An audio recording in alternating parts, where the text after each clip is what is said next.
This is Brutal. What's good, Internet? My name is attackslug, and welcome to my video on Brutal for the PS4. And as always, full disclosure, this copy was provided to me by the publisher, which you might have guessed, considering this game is not out yet. So, because I am a nice guy, I will read down the fact sheet before we get started here. This game comes out August 9th, that is next Tuesday. If you are a PS Plus subscriber, the pre-order price is $11.99. The regular price is $14.99. It is part of the PlayStation Play promotion. That is Headlander, Abzu, Bound, and this game, if you pre-order two of those games or buy two of those games before August 23rd, you get a coupon for 20% off. That's the fact sheet, so done with that shit. Let's get into Brutal.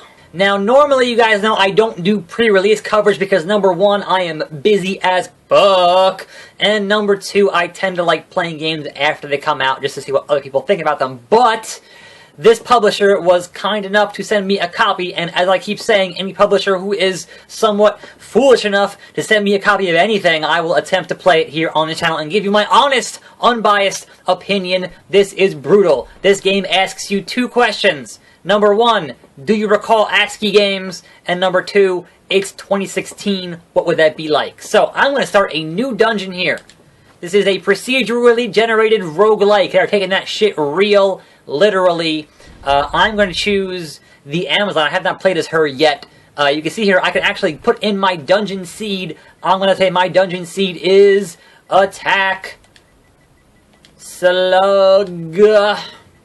And we will get jamming on that dungeon seed. Hopefully it won't make it too hard for me, but hey, who knows?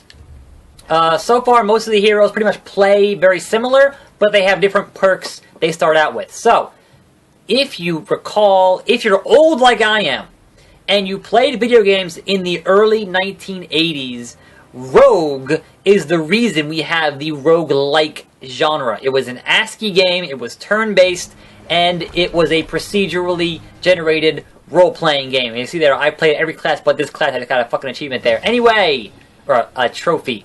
This game is kind of like Diablo 3 on consoles in that it is a direct control action RPG. There is loot, there is leveling, there are enemies to fight, and the camera is that 3/4 overhead. Now, otherwise the game plays kind of like what you would expect an updated roguelike to play, or an updated Rogue, or Hack, or NetHack, or any of those games that played as ASCII. But obviously, you can see here, the art style is very just... If I hit the map here, that's it. That's how games used to look in the early 80s. That's how this genre of game on computers used to look, and people fucking loved it. Now here, obviously, we've updated it for modern day, and I think they've done a hell of a job here. And I normally, I started playing this yesterday or the day before, and I put a couple of hours into it. And when you first start playing it, two things. One, the art style takes a little bit to get used to. Like, it's a little bit jarring, and I'm like, well, I'm not sure if I'm going to like this or not. And two, the movement. When you first start, the movement feels really clunky. But as you play for 15-20 minutes, you realize that obviously it's very deliberate, and that ends up becoming very important. So I will give you some hot tips here. First and foremost, the up on your D-pad is your torch. You want fire on your torch, then put it away. You might need that because there are zombies, and zombies can only die from fire. Now, the combat, very simple. Square button. You got square is punch, X is jump. Also very important, you have a double jump. I died a bunch of times not realizing there is a double jump. I felt real stupid. So you can see I'm collecting literally letters, and those letters will help me craft weapons and enchant weapons later on. There is gear you can collect. Your gear does have degradation, and it will break eventually, depending on how long you use it. Now there you can see, there are zombies. If you punch these zombies, they'll come back to life. It says use fire to kill zombies. So don't break all the fire stuff, which you can do. Don't do it. So if I didn't have this torch and I broke all of the fire stuff, and I needed to kill the zombies to get a key, I wouldn't be able to do that. That would fucking suck. So, see here, I'm getting the K and the Y, and that's kind of, yeah. That's kind of a thing. I can make a KY joke there. I'm not going to, but I could. Use your imagination. Anyway, basically, most of the things you would expect from that genre of roguelikes back in the day, you're going to find here in this game, but modernized into a 3D game. There is perma-death. When you die, you're done. There is a crafting system for potions. And much like those old games, you won't know what a potion is until either A, you take it and throw it at your opponent, or B, you drink it. Now, from what I played in the couple of hours that I played, I haven't found much use for potions yet. I've been getting by using food. Now, you do have a hunger meter, as you see there underneath my health bar and my mana bar. There is a hunger meter, so you do have to kind of watch that, but you pick up food pretty damn often. So, I'm going to kind of run here through this first floor, and then hop into my actual game, or one of my actual games, a little bit deeper. So I got this chest here, it's got a potion. There are certain chests that require you to have a enchanted weapon, whether that be fire, or ice, or electric, or arcane, or I think poison is the other one. So there are a number of ways to enchant, there, and that also goes for doors sometimes, and it also goes for enemies. So you've got kind of those basic stats. You can see I'm getting hungry. So what I'm going to do here is hop into the menu. I also have a skill point here, so I'm going to hop in here and have a pizza slice. And any game that has pizza as a health drop, I am all about. I felt some hunger, got some health back, so actually before I leave here, I'm going to go into skills. The difference between all the different classes, basically, is what skills you start with. So, the Amazon here has Craftsman, Warrior Strength, Assassin's Mark, and then, you know, other classes have different things to upgrade. So I'm going to grab Extra Vitality, which is, you know, health. So increasing maximum health is certainly important. So you can see here in this book, you get the codex to make the weapons. And you can see here it requires F, T, L, and J. So I don't have any of those letters. So you don't get a weapon until you get those letters. You can throw your shield. That becomes super important because in the like 2 or 3 hours that I've played, I have not gotten a bow yet. I've gotten a shitload of arrows. I've never found a bow. So I'm not sure at what point the game would ever drop one for me. But again, it is procedurally generated. Now, L1, R1, you have a special. And that is your mana bar. That is that blue bar under my big red health bar. You can see in the upper left, I have a constant little thing of text that's giving me tips. Basically saying, hey, you can do this or you can do that. That will let you know when you have enough letters to do a weapon, when you have enough to craft a potion, etc., etc. You can see here I'm getting experience from every goddamn thing I punch, but kind of not the most important thing. But the boxes can sometimes hold stuff. I don't have a key here, so I need an ornate key. There's a sword. So I just need the J here to get this battle saber. But some rooms will trap you, and then you fight these assholes. So ideally what you want to be doing here is using the trigger to block, and then using the button to hop over and dodge the enemies, which is the X button is to jump. So the game's pretty good about locking on and keeping you locked on. Got some shoes. Is it the shoes? But honestly, outside of, you know, getting mobbed by a bunch of enemies, I've only made it up to level 4 so far, and there are 26 levels, and then I guess an end boss. So I haven't really made it that far, but it hasn't been, like, I've honestly kind of almost always died from falling into a hole, and that was kind of my own fault for not realizing the game has a fucking double jump. So let's see if we have enough to do anything here. Yes, I can totally make a battle saber. We're going to craft it. So we take our letters here and literally craft this sword. And then we can hit square to enchant. And we will find out which of these can enchant. Kind of just... It seems like certain ones can enchant on certain... I don't know. we're going to enchant this with flame. And I have a fire sword. That's the first time. Fire starter. That is the first time doing a fire sword, and then we put that on our hand, and then now we have a fire sword. I've done ice before, I've done electric before, and I think that's all I've got so far. But here's the exit that'll point down. So what you want to do here is go to the map, and you see here, this is how games used to look. This is like literally, this was fucking top of the line for a while. But you can see that these plus signs are doors I have not gone in yet. Plus signs. So you can actually look at the map stats here and say, okay, I've explored this much of the map, etc., etc., and I've found this many of this and that. So we're actually going to go here and not do that. We're going to save here. So we're going to sit here and go, you know what? Save and exit. I'll come back to that later. So let's kind of explain a few more things here before we wrap up this first video on Brutal. Before I hop into my other save game, this game does have co-op. It is local only, and I have not tried it yet. It also has a dungeon creator, which is kind of a neat little distraction, but as this game is most interesting when you are traversing through stages, getting better and better gear, having to play just one stage doesn't seem that compelling, but it's cool that they put it in here. Anyway, I'm going to hop back into single player here. I'm going to hop into my Ranger level 4, because that guy has 1 extra life. So this is about 20 minutes into the game, just about. And we're going to hop in here, and this is, I was just playing this about an hour ago, and I figured, you know what, I'm going to stop here and save it and come back to it during this video, because that would perhaps be more, like, just give you a heads up on how the game gets a bit trickier. Like, I have a freezing saber here, and I've got a bunch of stuff. I need to free up. I got a bunch of empty bottles here, which is like, yeah, okay. I can make a bunch of potions, but I'm not going to. I'm going to eat this here, and that'll free up a spot for... is that an empty bottle?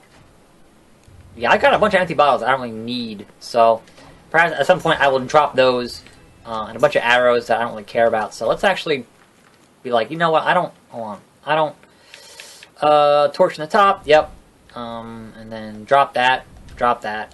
So those actually go in the stage if you wanted them back, which I don't, but if you did. So, importantly, the shield right now is my only projectile. So, you don't want to hit these things and these things with your weapon, because that would just be bad. Just trust me on that. You really don't want to. So, that being said, let's continue exploring here for a little bit in Brutal, which, as I've said, I'm enjoying a lot more than I had originally expected. I had seen video of this when the play... Oh, see, here. That's kind of super important.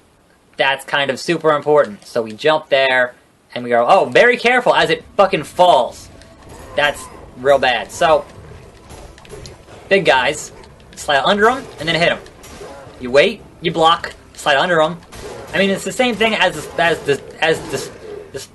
small guys, but when there are more and then one of those, it becomes... Oh, this is all going fucking shitty. Fuck off. I'm on fire.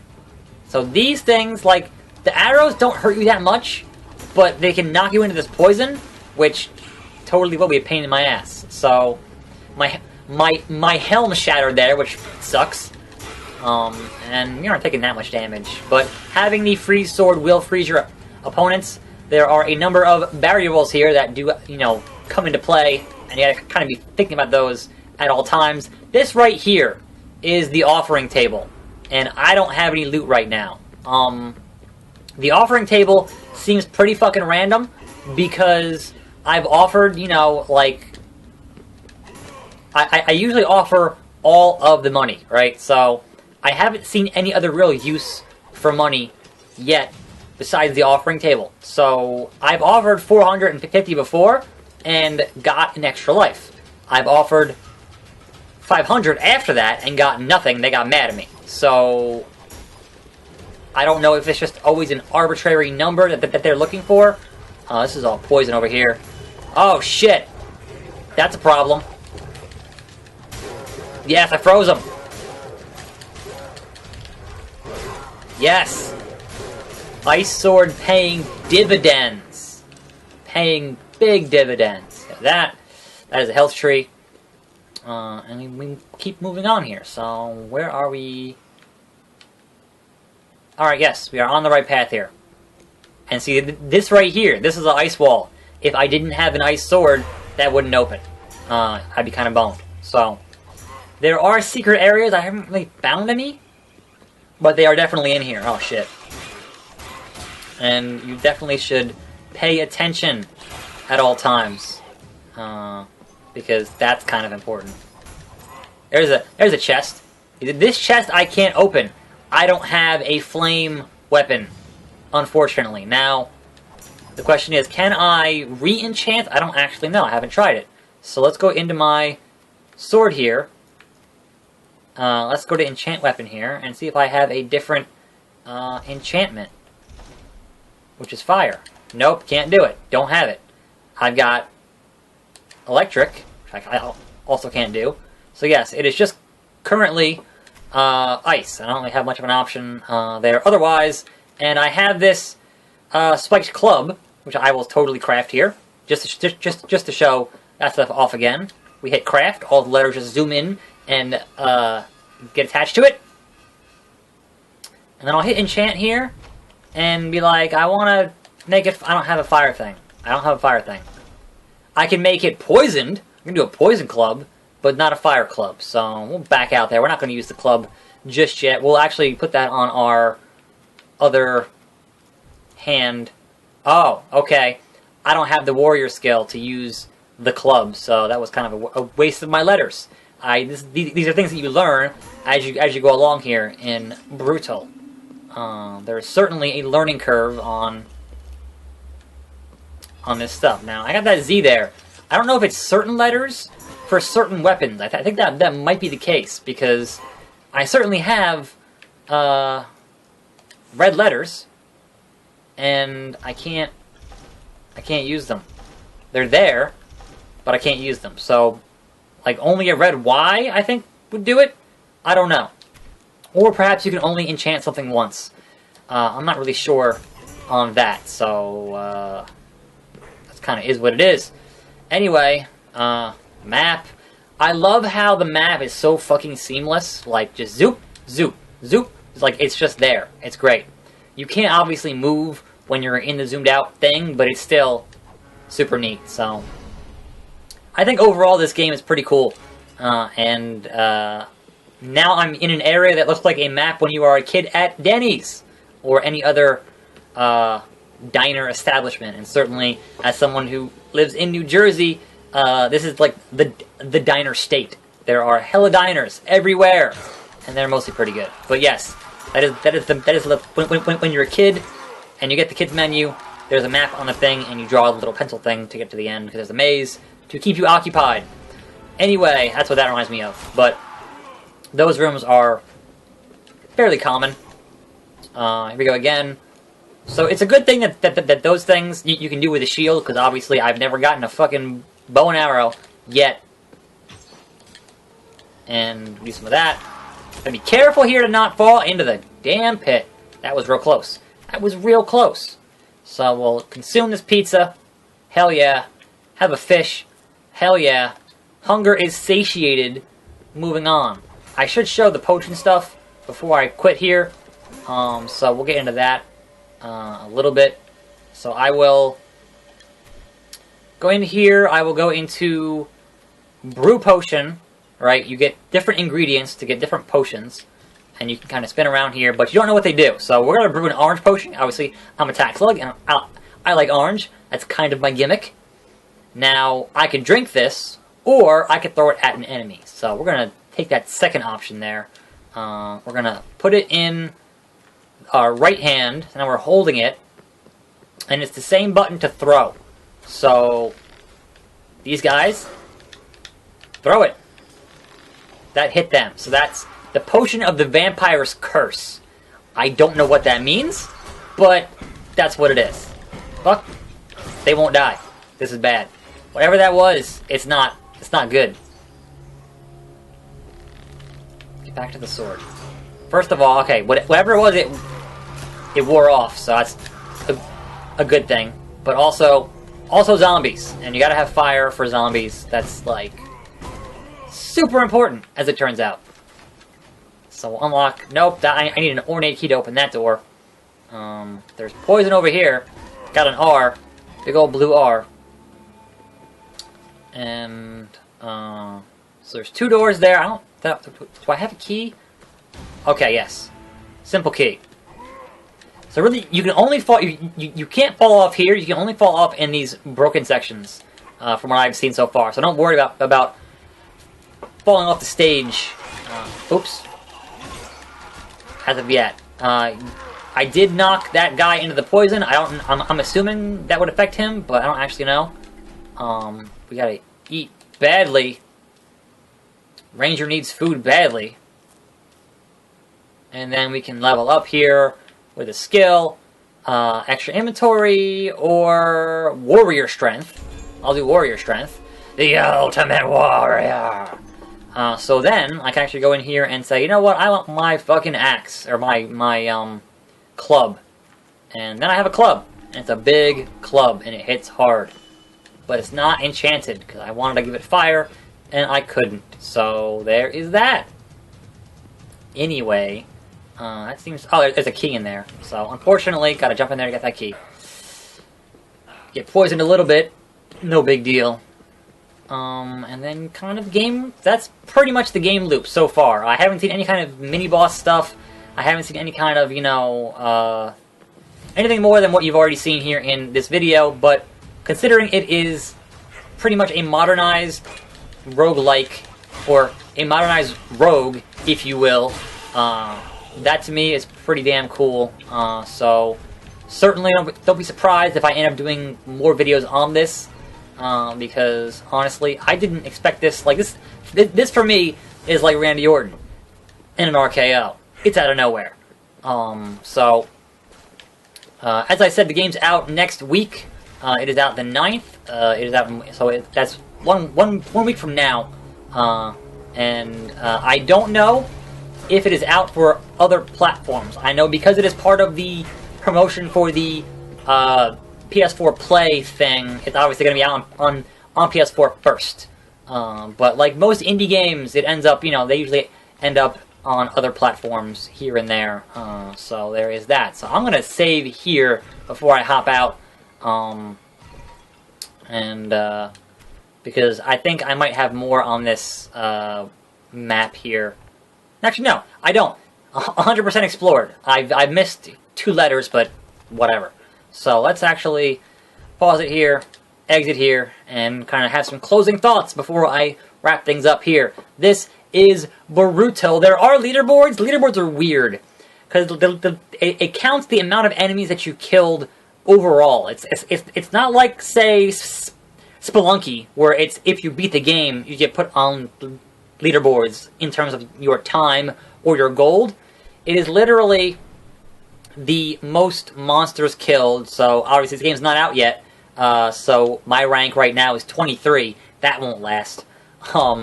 But it's weird that it's just your total monsters killed over the whole campaign and like nothing else.